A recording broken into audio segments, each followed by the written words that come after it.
बिस्मिल्लाहिर्रहमानिर्रहीम। अस्सलाम वालेकुम नाज़रीन, प्रोग्राम खबर की खबर के साथ मैं हूं आपका मेज़बान डॉक्टर बुलंद इकबाल। सबसे पहले नजर डालते हैं आज की टॉप स्टोरीज पर।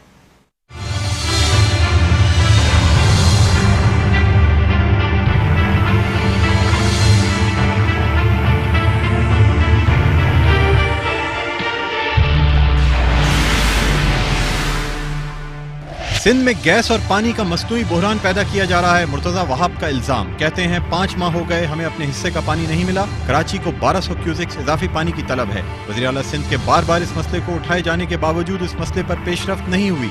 PTI सिंध के साथ ज्यादती बंद करे। वज़ीर तालीम सरदार शाह की ज़ेर सदारत महकमा तालीम सिंध की स्टीयरिंग कमेटी का इजलास। गर्मियों की तातीलात का शेड्यूल तब्दील। रवां बरस सूबा सिंध में इम्तहानात 20 मार्च से 30 अप्रैल तक और गर्मियों की छुट्टियां 1 मई से 30 जून तक होंगी। नया तालीमी सेशन 1 जुलाई से शुरू होगा। इदारों में सुबह 8:30 बजे से 2 बजे तक तालीमी अमल चलेगा, जबकि असातिज़ा 3 बजे तक रुकने के पाबंद होंगे। अहम कौमी दिनों पर तदरीसी अमल मुअत्तल रहेगा और तकरीबात मुनक्किद की जाएंगी। KMC के महकमा इंसदाद तजावुजात सेल की साल 2019 की पहली बड़ी कार्रवाई। कोरंगी में नाले पर बनी 200 से ज्यादा दुकानें मिसमार। लांडी में 8 दुकानों के बाहर लगी सीढ़ियां, काउंटर, ग्रिल और चबूतरों को तोड़ दिया गया। बाग इब्न कासिम पर गैर कानूनी तौर पर कायम इमारत को मिसमार कर दिया गया। सिंध हुकूमत ने ओपन लेटर पर गाड़ियां चलाने वालों के लिए खतरे की घंटी बजा दी। दहशतगर्दी के वाकयात में ओपन लेटर गाड़ियों के इस्तेमाल की रोकथाम के लिए अहम फैसले। ओपन लेटर गाड़ी नहीं चलेगी। 2019 से गाड़ियों की ट्रांसफर के लिए खरीदो फरोख्त करने वाले दोनों को हाजिरी लाजमी करार देने का फैसला। रजिस्ट्रेशन बुक के बजाय अब स्मार्ट कार्ड का इजरा किया जाएगा।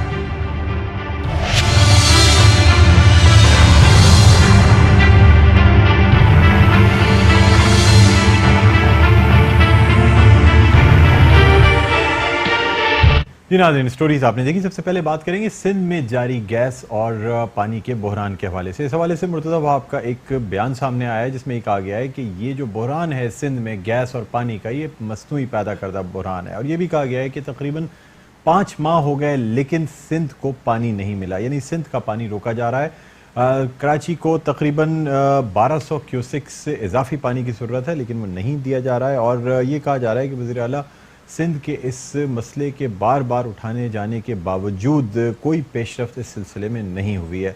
और इसी के साथ एक बड़ा इल्ज़ाम ये लगाया गया है कि PTI सिंध के साथ ज़्यादती बंद करे। नाज़रीन, अब देखना ये होगा कि ये जो बहरान है ख़ास तौर पे गैस का, जिसकी वजह से CNG स्टेशन बंद हैं, कराची की सनतें बंद हैं, सिंध की सनतें बंद हैं और अब ये आलम है कि घरों में पीक आवर्स में गैस नहीं आती। इस वजह से लोगों को घरों में, यानी जो डोमेस्टिक कनेक्शंस हैं वहाँ पे भी गैस का प्रेशर नहीं है। एक जो घर में सुबह लोग ऑफिस जा रहे होते हैं, नाश्ता नहीं कर पाते हैं, तो ये कराची के साथ कहा यह जा रहा है कि ज़्यादती की जा रही है। और मुर्तज़ा वहाब साहब की जानिब से पाकिस्तान तहरीक इंसाफ यानी वफाकी हुकूमत पर बराह रास्त इल्ज़ाम लगाया गया है कि PTI सिंध के साथ ज़्यादती बंद करे। अब नाज़रीन, देखना ये होगा कि ये जो पहले भी बहरान आया गैस का और इस हवाले से SSTC और उसके जो बोर्ड ऑफ डायरेक्टर्स हैं उनको तहलील किया गया और कोशिश ये की गई कि इस बहरान पर काबू पाया जा सके। मसनूई तौर पे या टेम्प्रेरी तौर पे ये बहरान थोड़ा कम भी हुआ। CNG स्टेशंस जो कि गैर मुय्यना मुद्दत के लिए बंद कर दिए गए थे वो दोबारा खुल भी गए। गैस की बंदिश जो नागे चल रहे हैं वो भी अपनी जगह चल रहे हैं, लेकिन फिर भी इस बहरान पे काबू नहीं पाया जा रहा। दूसरी तरफ पानी का मसला कराची में बहुत शदीद है। जहाँ हम बात करते हैं साफ़ पीने के पानी की, वो कराची की शहरियों को इस वक्त मुयसर नहीं है। इस हवाले से ना सिर्फ सिंध हुकूमत की जानिब से जो बातें की जा रही हैं वो अपनी जगह, हालांकि अगर देखा जाए तो Karachi water and sewerage board, इसके अलावा जो बल्दियाती इदारे हैं वो तमाम सिंध हुकूमत के ज़ेर निगरानी काम कर रहे हैं। वज़ीर बल्दियात की ज़िम्मेदारी है कि कराची के लोगों को उनका जायज़ हक़ जो है पानी का वो मिले। लेकिन इस हवाले से भी वफाक की जानिब उंगली उठाई जा रही है और ये कहा जा रहा है कि शायद वफाक की जानिब से ज़्यादती की जा रही है और सिर्फ कराची के साथ ही नहीं बल्कि सिंध के साथ ज़्यादती की जा रही है। और ख़ास तौर पर मुर्तज़ा वहाब साहब का एक ऐसे वक्त में ये बयान आना जब ये बातें की जा रही हैं कि सिंध के वज़ीर आला को इस्तीफ़ा देना चाहिए क्योंकि JIT में उनका नाम है, जो वज़रा जिनका नाम JIT में है उन सबको इस्तीफ़ा देना चाहिए। और ये भी कहा जा रहा है कि शायद पाकिस्तान तहरीक इंसाफ सिंध में या तो गवर्नर राज लगा दे या फिर कोई हम ख्याल ग्रुप, कोई फॉरवर्ड ब्लॉक जो एक दफ़ा फिर पाकिस्तान पीपल्स पार्टी में बनाया जाए और उसके तहत सिंध में हुकूमत बना ली जाए। तो अब इस हवाले से ये बयान आना कि पाकिस्तान तहरीक इंसाफ सिंध की आवाम के साथ या सिंध सूबे के साथ ज़्यादती कर रही है, बहुत अहमियत का हामिल रखता है। इस हवाले से हम ये भी जानना चाहेंगे कि पाकिस्तान तहरीक इंसाफ का क्या मौक़िफ़ है, लेकिन उससे पहले हम मोहम्मद शहबाज साहब से भी बात करना चाहेंगे जो तर्जुमान हैं सुई सदरन गैस के, और हमारे साथ लाइन पे मौजूद हैं। जी शहबाज साहब हमारे साथ लाइन पर मौजूद हैं।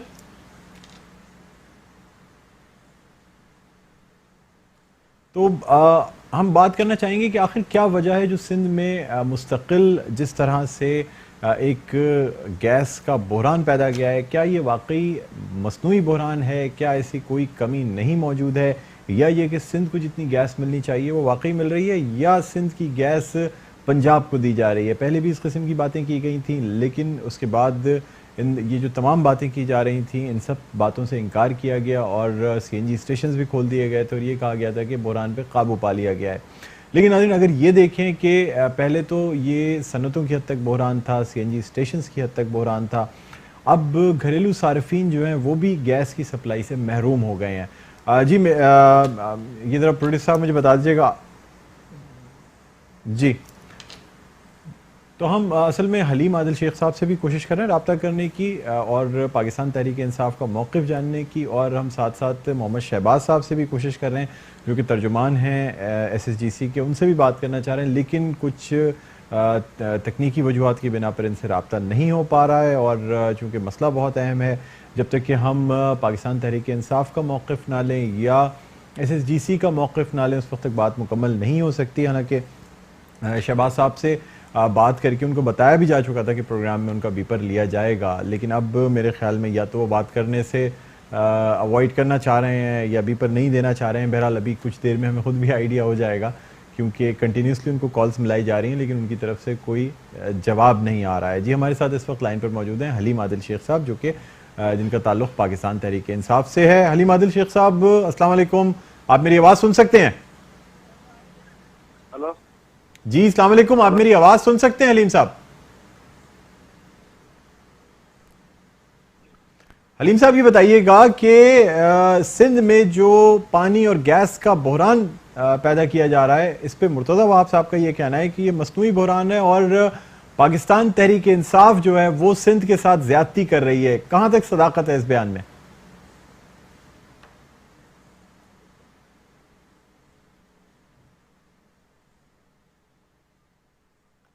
जी आप मेरी आवाज़ सुन सकते हैं हलीम आदिल शेख साहब?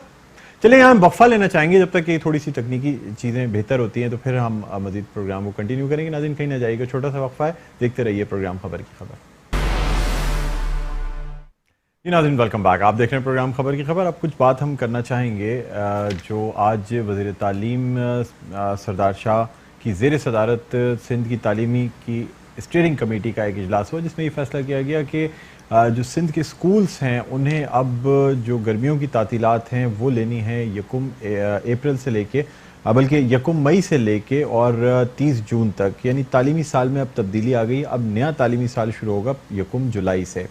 इससे पहले भी नाज़रीन सिंध के स्कूलों में काफ़ी ये एक्सपेरिमेंट्स या तजुर्बे किए गए हैं। तालीमी साल को मुख्तलिफ महीनों में शुरू करने की कोशिश की गई है। इससे पहले सिंध के स्कूल्स कभी यकुम मार्च को भी खुला करते थे, फिर ये डेट आगे बढ़ते बढ़ते यकुम अप्रैल, फिर यकुम मई, फिर ये भी होता था कि अगर यकुम मई से नया तालीमी साल शुरू हो रहा है तो एक महीने की पढ़ाई के बाद यकुम जून से तातीलात का आगाज़ होता था, जो कि 31 जुलाई तक चलती थी, और फिर यकुम अगस्त से दोबारा स्कूल खुलते थे। इसी तरह ये जो यकुम जुलाई से नए तालीमी साल का आगाज़ होना है जिसका आज ऐलान किया गया है, ये तजुर्बा एक दफ़ा पहले भी किया जा चुका है, जब तकरीबन आप ये कह सकते हैं 1990 की दिहाई में या सन 2000 की दिहाई में स्कूल जो हैं ये यकुम अगस्त से खुला करते थे। लेकिन उसमें एक प्रॉब्लम ये होती थी कि चूँकि जुलाई अगस्त को बारिशों के महीने कहा जाता है, इस वजह से बारिशों की वजह से स्कूलों को बंद करना पड़ता था। अब एक दफ़ा फिर ये जो फ़ैसला है ये किया गया है। अगर वैसे देखा जाए तो गर्मियों की तातीलात के हिसाब से मई जून में तातीलात का ऐलान करना एक अच्छी बात है कि स्टूडेंट जो है वो गर्मी से बच सकते हैं, लेकिन फिर भी जो स्टूडेंट्स का ये जो महीने ज़ाया होंगे इन स्टूडेंट्स के, इन तालिब इल्मों के, उसकी बहुत अहमियत है। इसी हवाले से गुफ्तगू करने के लिए हमारे साथ मौजूद हैं लाइन पर अनवार अहमद ज़ई साहब, माहिर तालीम हैं, इसके अलावा चेयरमैन रह चुके हैं सानवी तालीमी बोर्ड और आला सानवी तालीमी बोर्ड के। मेरे ख्याल में एजुकेशन के मसले को इनसे बेहतर और कोई नहीं जान सकता। इनसे बात करना चाहेंगे। अस्सलाम वालेकुम अनवार अहमद ज़ई साहब, आप मेरी आवाज़ सुन सकते हैं? वालेकुम सलाम जी, आपकी आवाज़ बहुत वाज़ेह आ रही है जी। अनवार अहमद ज़ई साहब, ये जो सिंध के स्कूलों के साथ तजुर्बा करने का अमल है, ये कब ख़त्म किया जाएगा? कभी यकुम मार्च से स्कूल खोले जाते हैं, कभी यकुम अप्रैल से तालीमी साल का आगाज़ किया जाता है, कभी यकुम अगस्त से इसका आगाज़ किया जाता है। अब फिर से यकुम जुलाई से कहा गया है कि नए तालीमी साल का आगाज़ होगा। यानी इसका मतलब तो ये होगा कि जो स्कूल्स पहले मार्च या अप्रैल में खुल जाया करते थे, अब उन्हें 2 महीने जो हैं उन्हें एक्स्ट्रा ये स्कूल बंद करने पड़ेंगे। क्या कहेंगे आप इस हवाले से? जो इब्तिदाइया बयान फरमाया है उसने बहुत अच्छा तज्जिया किया है, इशारे भी दिए हैं। मैं साल भी आपको बता देता हूँ। 1997-98 में वर्ल्ड बैंक के प्रेशर में आके ये तब्दील किया गया था और यकुम अगस्त से नया तालीमी साल शुरू करने का ऐलान किया गया था, जो इससे तब यकुम अप्रैल को शुरू होता था। देखिए, मैं आपको जल्दी से 2 बातें बता दूं। जब ये शेड्यूल बनाया गया था और प्रदेशी हुकूमत ने बनाया था, उसने 4 जोन में तकसीम किया था पूरे हिंदुस्तान को। इस वाले जोन के लिए कहा था कि यहाँ चूंकि बहार का मौसम अप्रैल में शुरू होता है, इसलिए 1 तारीख से अप्रैल के नया साल शुरू होगा ताकि बच्चे खुशगवार माहौल में तालीम का आगाज कर सकें। बिल्कुल ऐसे ही है सर। बिल्कुल। बाद में ये हुआ कि वर्ल्ड बैंक के प्रेशर की वजह से इस पूरे शेड्यूल को तब्दील कर दिया गया और यकुम अगस्त से नया तालीमी साल इसलिए शुरू किया गया कि वो इस मामले को टैग करना चाहते थे, मिलाना चाहते थे ओ लेवल्स और ए लेवल्स के स्कूल सिस्टम के साथ। तो इस तरह क्योंकि उनको सूट करता है 1 अगस्त। जी। अब इस मरतबा जो आज ऐलान हुआ है, इसमें तो ना 1 अगस्त है और ना 1 अप्रैल है, बिल्कुल, बल्कि 1 जुलाई से किया गया है। सबब यह है, जरा सी तज्जिए की बात जल्दी से करूं मैं। इसमें 2-3 चीजें प्लस हैं, अच्छी है, काबिल कद्र है, काबिल तारीफ है, और 2-3 चीजें काबिल तशवीश है। जो काबिल तशवीश है, पहले मैं ये बता दूं तो वो ये है कि आप शुरू तो कर रहे हैं रमजान को कवर करने के लिए यकुम मई से, और खत्म कर रहे हैं छुट्टियों को 30 जून में। ये तो बहुत सही है, लेकिन अगर सिर्फ रमजान को कवर करने के लिए किया गया है तो ये कैसे भूल गए हैं आप कि जून के और मई के मुकाबले में जुलाई ज्यादा गर्म होता है। जी। अब एक नए इम्तिहान से बच्चों को गुजरना होगा कि वो जुलाई में नए तालीमी साल के साथ। फिर अनवार अहमद ज़ई साहब, जुलाई और अगस्त बारिशों के भी महीने हैं और बारिशें भी काफी होती हैं, और अगर आपको याद हो तो यही 90 की दिहाई में बाज़ दफा स्कूलों को 15 दिन और फिर 1 हफ्ते के लिए बंद करना पड़ता था जब गर्मियों की छुट्टियों के बाद स्कूल खुला करते थे। और उस पर बड़ा एतराज हुआ था। एकेडमिशियन जो हैं उन्होंने इसके ऊपर बाकायदा एक तहरीक चलाई थी, जिसकी वजह से हुकूमत को बाद में वर्ल्ड बैंक से ये कहना पड़ा कि हम इसे वापस आ रहे हैं अपनी जगह, और वो ले आए थे। अब इसमें एक चीज जो टेक्निकली एक आध चीज उन्होंने अच्छी की है कि कवर कर लिया है रमजान को, लेकिन एक आध चीज ये भी उन्होंने की है कि ये जो छुट्टियां हैं उसमें स्कूल खुलेंगे और वहाँ उस हवाले से गुफ्तगू होगी। चंद एक के लिए कहा जा सकता है, मगर बाकी के लिए ऐसा नहीं हो सकता। रास्ते बंद होते हैं, जुलूस निकलते हैं, तो इस बात को भी सामने रखना चाहिए। अगली बात जो मुझे बहुत ही तशवीशनाक नजर आ रही है वो ये है कि आपने अपने कॉलेज के जो एकेडमिक सेशन है उसको छोटा कर दिया। इसलिए कर दिया कि आप यकुम जुलाई से अगर शुरू करेंगे, जो नहीं हो सकता, इसलिए कि 31 जुलाई को तो आपके मैट्रिक का रिजल्ट आएगा। आप जरा सोचें, उसके बाद सेंट्रलाइज एडमिशन पॉलिसी के तहत 1.5 से 2 महीने लगते हैं। तो फंक्शनल जो क्लासेस होती हैं वो अक्टूबर वस्त में होती है। इस मरतबा भी यही हो रहा है। जरा बिल्कुल। नोट कीजिए इस बात को कि अक्टूबर वस्त में शुरू होने वाले एकेडमिक सेशन को आप अप्रैल में बल्कि मार्च के वस्त में इम्तिहान की तरफ ला रहे हैं। कितने दिन पढ़ाई हुई और जी कितने दिन कोर्स कवर हुआ, और यही वजह है मैं जोर दे के कह रहा हूँ कि इस मर्तबा इंटरमीडिएट का जो इंजीनियरिंग का प्री इंजीनियरिंग का रिजल्ट आया है वो 36% है। जी कोई नहीं इस तरफ तवज्जो कर रहा। बिल्कुल। 74% बच्चे कराची से फेल हो गए। अनवार अहमद ज़ई साहब, वैसे भी आप देखें ना, जो कराची के हालात रहते हैं और जो मुल्क के हालात रहते हैं, मुख्तलिफ तातीलात आती हैं मुख्तलिफ अदवार में, यानी मुख्तलिफ दिनों में स्कूल बंद किए जाते हैं, तो फिर ये तो होता है कि तालीमी साल छोटा हो जाता है। बहरहाल बहुत शुक्रिया, आपने हमसे गुफ्तगू की, थैंक यू। इस पर हम मजीद भी आपसे बात करते रहेंगे क्योंकि बहुत अहम मसला है हमारे मुल्क के, ख़ास तौर पे हमारे सूबे के तालिब इल्मों का मसला है। बहुत शुक्रिया, आपने बात की। अब हम कुछ बात करना चाहेंगे मनसूब सिद्दीकी साहब से भी और जानना ये चाहेंगे कि ये जो तब्दीली की गई है इसकी वजह क्या है, क्यों इस तरीके से 1 जुलाई से स्कूलों को खोला गया है। फिर ये जो तालीमी साल जब चेंज होता है तो हमें ये भी देखना चाहिए कि खाली पहली से लेके 8वीं जमात नहीं होती बल्कि 9th और मैट्रिक के एग्ज़ाम्स भी होते हैं। और फिर उसके बाद जब कॉलेज के अगर सेशन को देखें तो अनवार अहमद ज़ई साहब का ये कहना है कि जब 1 अक्टूबर से फर्स्ट ईयर के जो सेशन है वो स्टार्ट होगा तो फिर उसके एग्ज़ाम्स को 1 अप्रैल से 30 अप्रैल तक या 1 मार्च से मतलब 20 मार्च से 30 अप्रैल तक ये एग्ज़ाम 40 दिन में ले लेना ये बहुत मुश्किल काम है। अक्टूबर से लेके 20 मार्च तक का सेशन छोटा हो जाएगा और किस तरह फर्स्ट ईयर का जो कोर्स है वो कवर किया जाएगा। तो जी हमारे साथ मौजूद है मनसूब सिद्दीकी साहब। मनसूब सिद्दीकी साहब, आप मेरी आवाज़ सुन सकते हैं? और आइंदा इससे फायदा ये होगा कि आइंदा सेशन जो है ना वो सारी चीजें सही हो जाएंगी। देखिए ये सिलसिला ये नहीं है, देखिए हमारे जो बच्चे हैं वो सिर्फ आगे भी उनको यूनिवर्सिटीज में भी जाना होता है और वो ज्यादातर यहाँ जब तक रिजल्ट वगैरह आते हैं उस वक्त उन बेचारों के जो सेशन निकल जाते हैं उन बच्चों के दाखिले नहीं होते हैं। इन सारी चीजों को सामने रख के किया गया है। ये साल जरा सा 27 दिन का मसला आएगा और आइंदा इंशाअल्लाह आइंदा जो है ना बहुत बेहतरी आ जाएगी इंशाल्लाह। मनसूब सिद्दीकी साहब ये बताइएगा, आप मेरी आवाज सुन सकते हैं? जी आपको मेरी आवाज आ रही है? जी हल्की जी। मुझे बताइएगा कि ये जो तालीमी साल को चेंज किया गया है, अब जुलाई में गर्मियां भी होती हैं, जुलाई में बारिशें भी होती हैं, फिर जो इस साल इन बच्चों के जो महीने जाया होंगे उनका क्या किया जाएगा? सर ये छुट्टियां तो पहले कर दी गई हैं लेकिन जब गर्मियों की छुट्टियों से पहले स्कूल खुल जाया करते थे तो उसमें कम से कम ये होता था कि बच्चे 2 महीने में आने वाली नई क्लास की तैयारी कर लिया करते थे, होमवर्क कर लिया करते थे।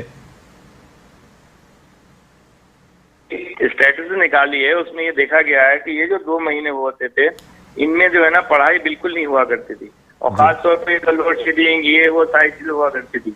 तो उस लिहाज से ये जो सेशन किया गया और खासतौर पर जुलाई के अंदर ज्यादातर बारिशें या दूसरी चीजें हुआ करती थी, तो इस लिहाज से ये चीजें बहुत अच्छी हुई हैं। और दूसरी ये कि बच्चों की जो पढ़ाई ये कंटिन्यू रहेगी। पहले ये होता था 1 अप्रैल सेशन शुरू हुआ तो ब्रेक हो जाया करता था। मनसूब साहब, क्या ये जो फैसला किया गया है क्या ये रमजान को छुट्टियों में लाने के लिए ये फैसला किया गया है या वैसे ही एक मतलब, क्योंकि देखिए बाहर के मौसम में यानी अगर 1 मार्च या 1 अप्रैल से नया तालीमी साल शुरू किया जाए तो अच्छा मौसम होता है, नई क्लास बच्चे जब जाते हैं तो बाहर का मौसम पढ़ने के लिए बहुत अच्छा समझा जाता है, ना गर्मी होती है ना सर्दी होती है, खुशगवार मौसम होता है। 1 महीने का सिर्फ मसला है और ये सारी चीजें जो है ना बहुत बेहतर हो जाएगी। कंटिन्यूटी हम लाने के लिए कर रहे हैं। ये सारी चीजें की गई हैं, कंटिन्यूटी की गई है ताकि अब जब जुलाई से जब सेशन शुरू हो तो पूरा साल जो है ना पूरी पढ़ाई हो, कोई आपके ब्रेक ना हो। ठीक है ना इंशाल्लाह ताला।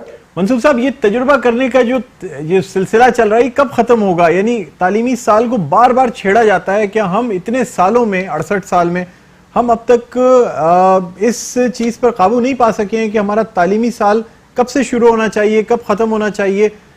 मौसम के लिहाज से तालीमी साल रखा जाता है। इस मुल्क में है कि हमारा जो है ना एक तालीमी निज़ाम नहीं है। देखिए आप कहीं कैम्ब्रिज सिस्टम है, कहीं आप देखिए मैट्रिक सिस्टम है। मैट्रिक सिस्टम में आपके 3 बोर्ड है, हमारा आगा खान बोर्ड है, फेडरल बोर्ड है, हमारा प्रोविंशियल बोर्ड है। इस तरह कैम्ब्रिज देख लें, सारी चीज देख लें, दुनिया की साथ में हमें साथ चलना है। ग्लोबल विलेज हो गया है, जाहिर बात है। अब ये है कि अगस्त में मतलब हमारे ओ लेवल की सारी चीजें हुआ करती हैं। तो इस लिहाज से ये जो किया गया है ये बहुत अच्छा है, क्योंकि आइंदा जो बच्चे जो यूनिवर्सिटी में नहीं पढ़ पाते थे ना, उनके साल यानी के ज़ाया हो जाते हैं, वो कवर हो जाएगा इंशाल्लाह। ठीक है। अच्छा, ये जो फर्स्ट ईयर का सेशन छोटा होगा इसका क्या किया जाएगा? क्योंकि जब आपका जो सेशन है यानी जो एग्जाम्स होंगे उसके बाद उसका रिजल्ट आएगा और तकरीबन अक्टूबर तक कॉलेजेस में पढ़ाई का आगाज होगा। उसके बाद फिर अगर आप 20 मार्च से जब एग्जाम ले लेंगे तो ये जो तालीमी साल अगला आने वाला तालीमी साल छोटा होगा, इसके लिए क्या किया जाएगा? ये एग्जाम का सिलसिला ऐसा है कि बोर्ड्स वगैरह से बात हो गई है, जदीद टेक्नोलॉजी आ गई है और उसके तहत जो है ना जो स्कैन के जरिए और के जरिए एग्जाम के जो आपके असेसमेंट को बेहतर बनाया जा रहा है, तो इंशाल्लाह ताला इससे वक्त जो है ना आपका बचेगा इंशाल्लाह ताला। चलिए जी, बहुत शुक्रिया मंसूब साहब, आपने हमें ज्वाइन किया। नाज़रीन, यहाँ एक छोटा सा वक्फा लेना चाहेंगे, वक्फे के बाद दोबारा आपकी खिदमत में हाजिर होते हैं। कहीं ना जाइएगा, देखते रहिए खबर की खबर। जी नाज़रीन, वेलकम बैक। आप देख रहे हैं प्रोग्राम खबर की खबर। अब कुछ बात करना चाहेंगे हम केएमसी के महकमा इंसदाद तजावुज़ात के हवाले से, और इस सेल की साल 2019 की सबसे बड़ी कार्रवाई की गई है और इन कार्रवाइयों का या इस ऑपरेशन का आगाज़ कर दिया गया है। कोरंगी में नाले पर बनी तकरीबन 200 से ज़ायद दुकानें मिसमार की गई हैं। इसके अलावा लांढी में दुकानें मिसमार की गई हैं, सीढ़ियाँ मिसमार की गई हैं, शेड्स जो दुकानों के बाहर लगे होते हैं उन्हें तोड़ा गया है और ग्रिल और चबूतरों को तोड़ा गया है। और ख़ास तौर पे बाग़ इब्न कासिम, जिसका के एक केस जिसकी सिंध हाई कोर्ट में समाअत भी हुई और जिसका स्टे कैंसिल किया गया था, वहाँ पे कायम एक रेस्टोरेंट को भी तोड़ा गया है। तो अब इस हवाले से हम बात करना चाहेंगे। हमारे साथ मौजूद हैं director anti encroachment Bashir Siddiqui साहब। अस्सलाम वालेकुम बशीर सिद्दीकी साहब, आपको खुशामदीद कहते हैं प्रोग्राम खबर की खबर में।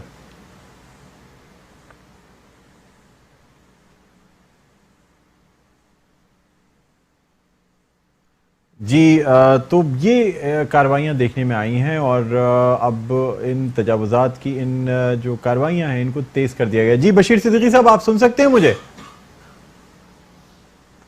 तो नाज़रीन, अब देखना ये होगा कि ये जो कार्रवाइयाँ की जा रही हैं इसमें किस हद तक तेज़ी लाई जाती है मज़ीद, और ख़ास तौर पे बाग़ इब्न कासिम जो आजकल हर तरह से बहुत ज़्यादा ख़बरों में रहता है। अगर बात की जाए बहरिया आइकॉन टावर की या जो ज़मीन बाग़ इब्न कासिम की जिसको कि मुख्तलिफ बिल्डर्स को बेच दिया गया, जिसमें से एक पर्ल बिल्डर है और उनकी जानिब से SBCA के ऊपर तौहीन अदालत का एक केस भी किया गया, दरख्वास्त दी गई जिसको अदालत ने मुस्तरद कर दिया और ये कहा गया कि बजाय इसके कि वो इस ज़मीन को रेगुलराइज़ कराते तो उन्होंने जो है वो होटल की ज़मीन को रेगुलराइज़ कराने के बजाय कोर्ट से रुजू किया और स्टे ले लिया था। हमारे साथ लाइन पर मौजूद हैं बशीर सिद्दीकी साहब। अस्सलाम वालेकुम, खुशामदीद कहते हैं प्रोग्राम में बशीर सिद्दीकी साहब।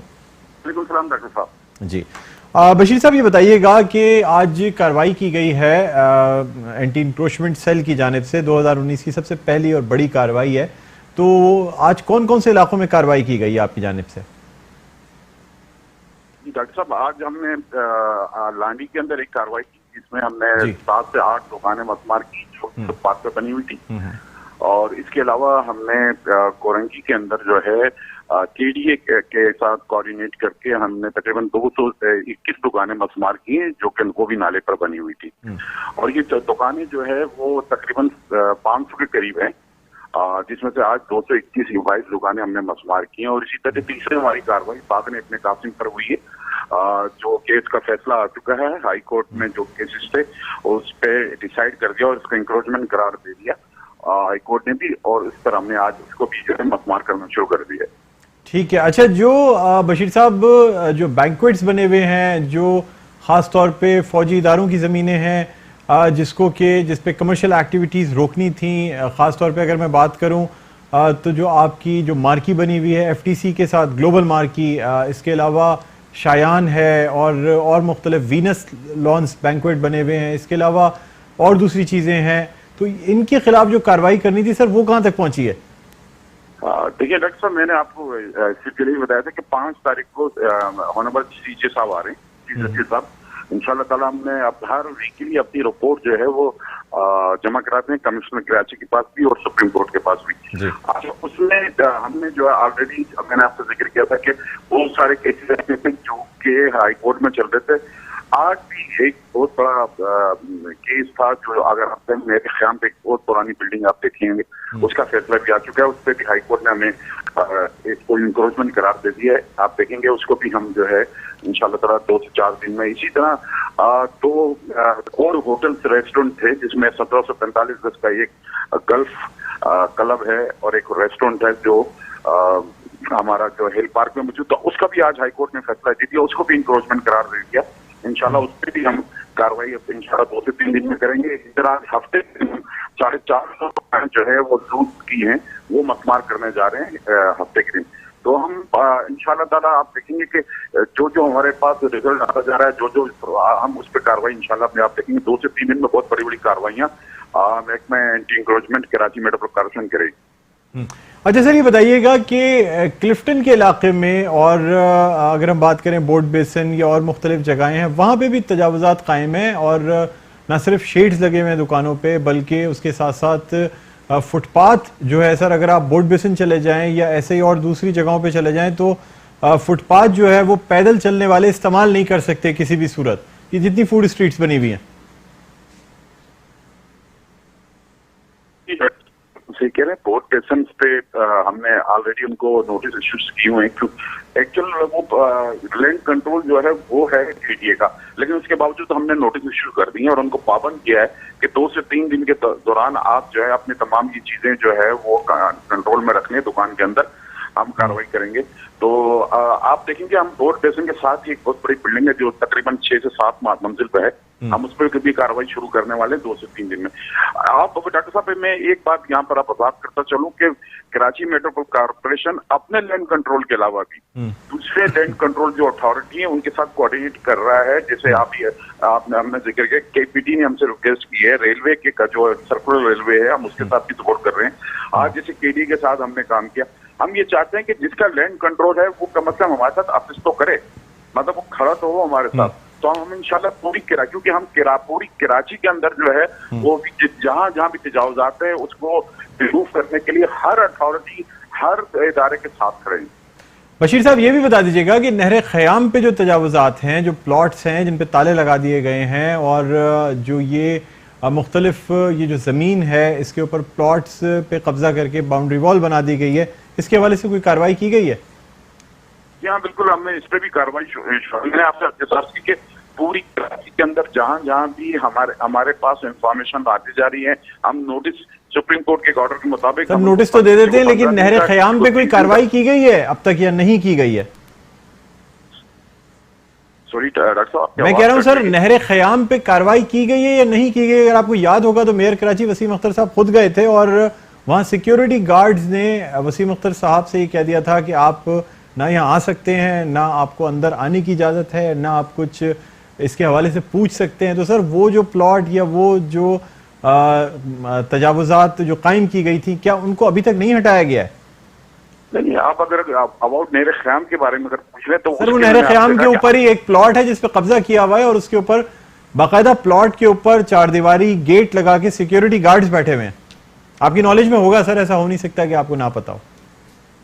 सर आज हाई कोर्ट में उसका केस था, आज हाई कोर्ट ने उसको केस डिसमिस कर दिया।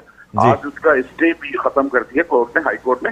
इंशाल्लाह ताला आप देखेंगे 1 से 2 दिन के अंदर क्लिफ्टन के अंदर आपको बहुत बड़ी बड़ी इमारतें गिरती हुई नजर आएंगी। इंशाल्लाह वो भी हमारा प्रोग्राम है, वो हमारे जो है लाइन में हमने ले ली है। क्योंकि एक बहुत बड़ा काम हमने 4 दुकानें हैं जू की, हम उसको तोड़ने के बाद फिर आप देखेंगे क्लिफ्टन के अंदर 2-3 बड़ी बड़ी बिल्डिंगें हैं जो मुझे नहीं पता किन की हैं, लेकिन पार्सल लोगों की इंशाल्लाह वो हम रिमूव करेंगे।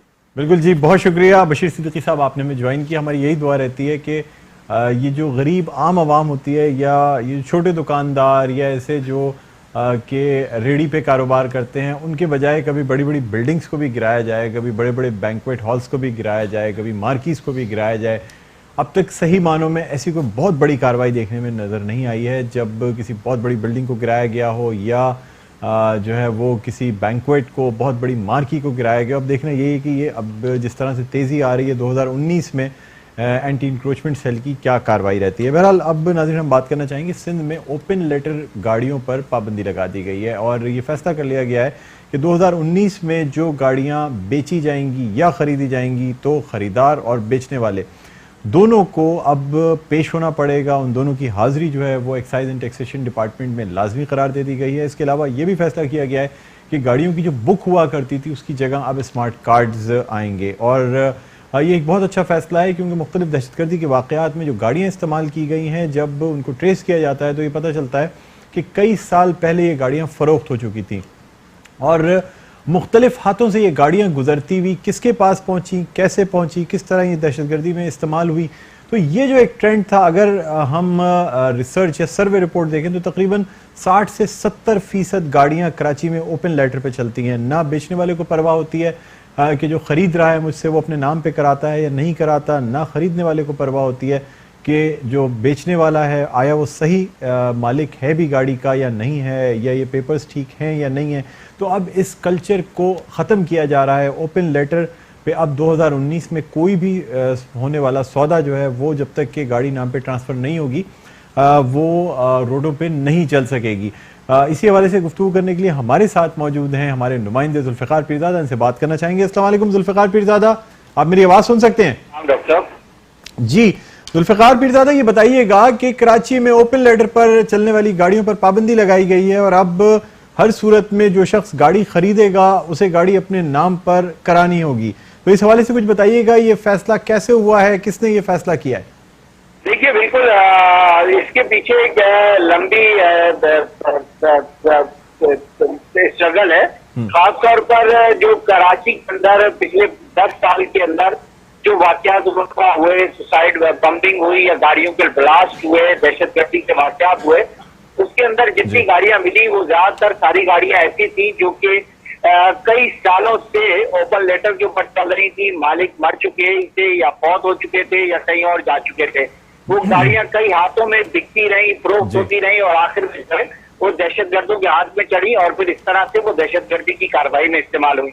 ये रिसेंटली इससे पहले जो चाइनीज कॉन्सुलेट पर हमला हुआ था, उस हमले के अंदर जो गाड़ी इस्तेमाल हुई, जो लोग दहशतगर्दों ने इस्तेमाल हुई, इसी तरह PNS बहरान पर जो हमला था उसके अंदर दहशतगर्द जिस गाड़ी के जरिए PNS बहरान तक पहुंचे, ओपन लेटर पे थी वो तमाम गाड़ियां।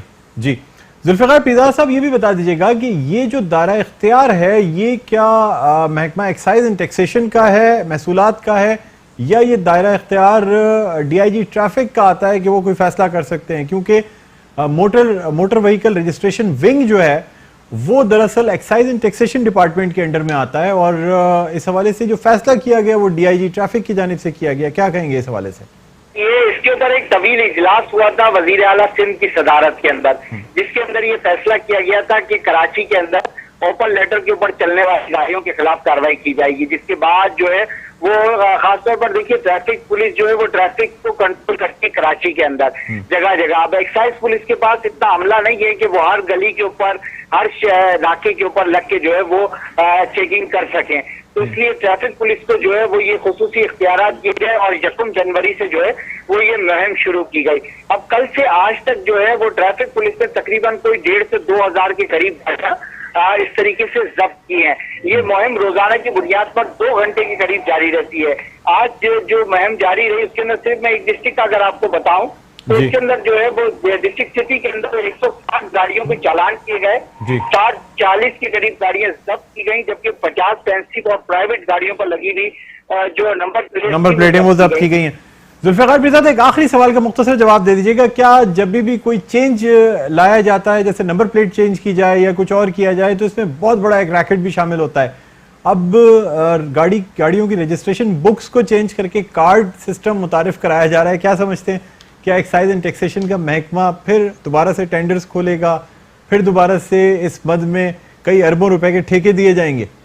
जी बिल्कुल, देखिए ये इस चीज को तो अलग नहीं करार दिया जा सकता कि करप्शन से इसको मुबला कर दिया जाए।